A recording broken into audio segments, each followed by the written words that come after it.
Good morning दोस्त, कैसे हो? हाँ, बहुत सारे बच्चा का कमेंट आ रहा था कि सर शॉर्ट वीडियो बनाइए, शॉर्ट वीडियो बनाइए। तो मैं शॉर्ट वीडियो लेकर के आया हूँ आप लोगों के लिए। देखिए, वचन जो होते हैं तीन होते हैं। वचन तीन होते हैं, एक वचन, द्विवचन और बहुवचन। एक वचन, द्विवचन और बहुवचन। एक वचन किसे कहते हैं? तो जिससे एक व्यक्ति या वस्तु का बोध होता है उसे एक वचन कहते हैं। जैसे इसमें क्या आ जाएगा? रामः, श्यामः, सीता, ये सब कौन आ जाएगा? एक वचन आ जाएगा। ठीक है। द्विवचन किसे कहते हैं? तो जिससे दो व्यक्ति या वस्तु का बोध होता है उसे द्विवचन कहते हैं। जैसे रामः च श्यामः, राम और श्याम। च का मतलब होता है और।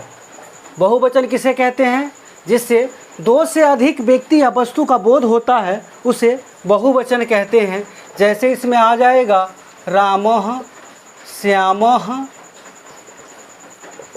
च मोहन। राम, श्याम और मोहन। पुरुष किसे कहते हैं? पुरुष जो होते हैं तीन होते हैं, प्रथम पुरुष, मध्यम पुरुष और उत्तम पुरुष। प्रथम पुरुष किसे कहते हैं? तो जिससे बोलने वालों को प्रथम पुरुष कहते हैं। बोलने वालों को प्रथम पुरुष कहते हैं। जैसे मैं बोल रहा हूँ तो मैं हो जाऊँगा प्रथम पुरुष। यहाँ पे मैं क्या हो जाएगा? प्रथम पुरुष हो जाएगा। और मध्यम पुरुष किसे कहते हैं? तो सुनने वालों को मध्यम पुरुष कहते हैं। तो आप लोग सुन रहे हैं तो आप हो जाएंगे मध्यम पुरुष। आप या आप लोग, आप या आप लोग। अब देखते हैं उत्तम पुरुष। उत्तम पुरुष किसे कहते हैं? तो जिसके बारे में बात किया जाता है उसे उत्तम पुरुष कहते हैं। जैसे मैं किसके बारे में बात कर रहा हूँ? तो पुरुष के बारे में बात कर रहा हूँ, तो वह क्या हो जाएगा? उत्तम पुरुष हो जाएगा। वह क्या हो जाएगा? उत्तम पुरुष हो जाएगा। लिंग भी होते हैं तीन, स्त्रीलिंग, पुल्लिंग और नपुंसक लिंग। स्त्रीलिंग किसे कहते हैं? तो जिससे किसी स्त्री जाति का बोध होता है उसे स्त्रीलिंग कहते हैं। जैसे सीता।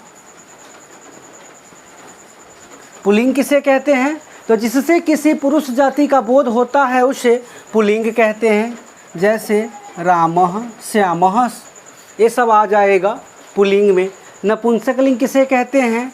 जिससे न किसी स्त्री जाति का बोध होता हो और न किसी पुरुष जाति का बोध होता हो उसे नपुंसक लिंग कहते हैं।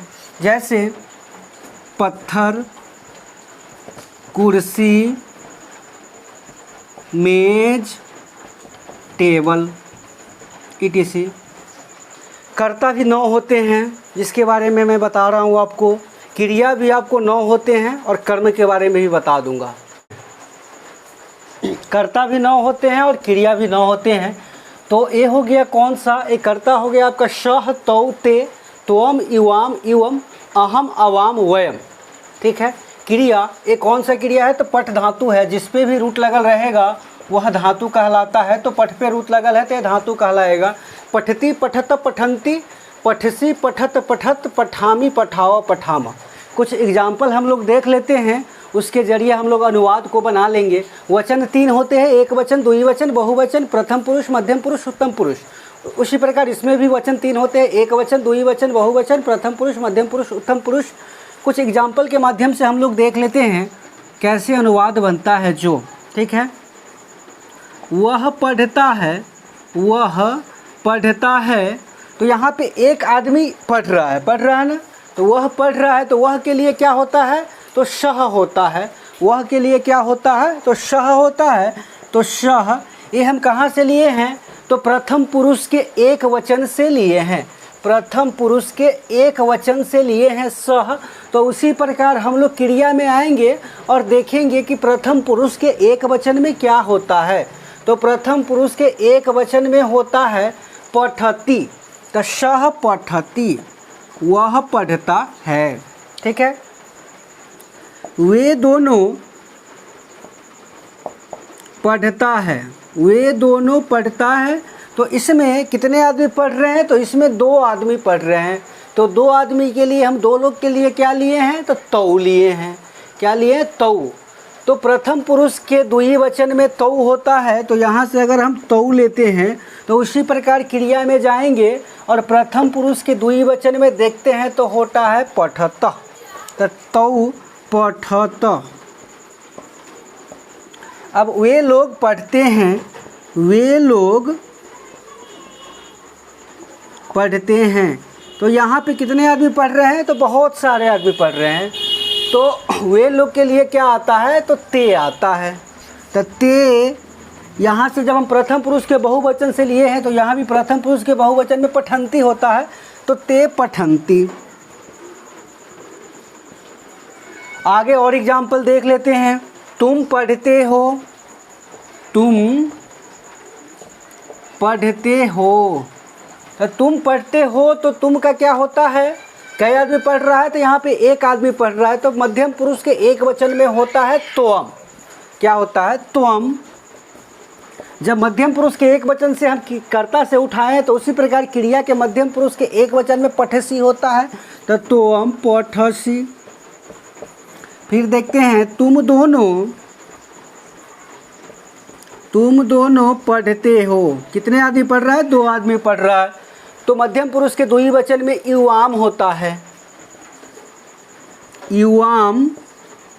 मध्यम पुरुष के द्विवचन में क्रिया में होता है पठत, तो यहाँ पे हो जाएगा पठथ। अब देखते हैं तुम लोग पढ़ते हो,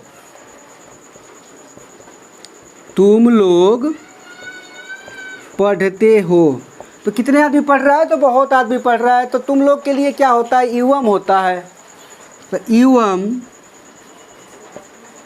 पठथ।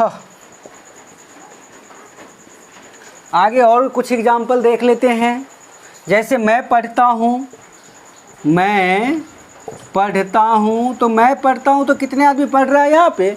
तो यहाँ पे सिर्फ और सिर्फ अकेले पढ़ रहा है, मैं खुद पढ़ रहा हूँ। ठीक है, तो मैं का क्या होता है? अहम होता है, अहम।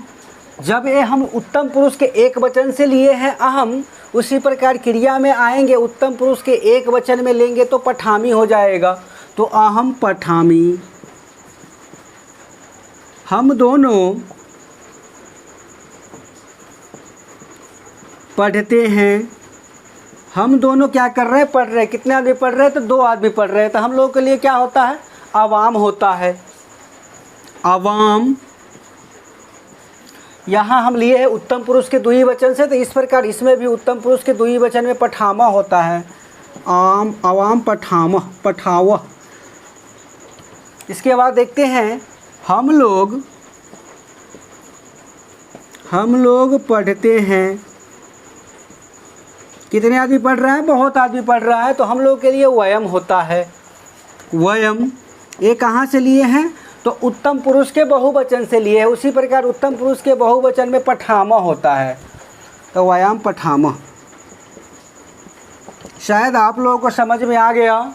ठीक है, जिस प्रकार पठ धातु चलता है, पठती पठत पठंती पठसी पठत पठत पठामी पठावा पठामा, उसी प्रकार गम धातु भी चलता है, गच्छति गच्छत गच्छन्ति गच्छसी गच्छत गच्छत गच्छामी गच्छाव गच्छामा।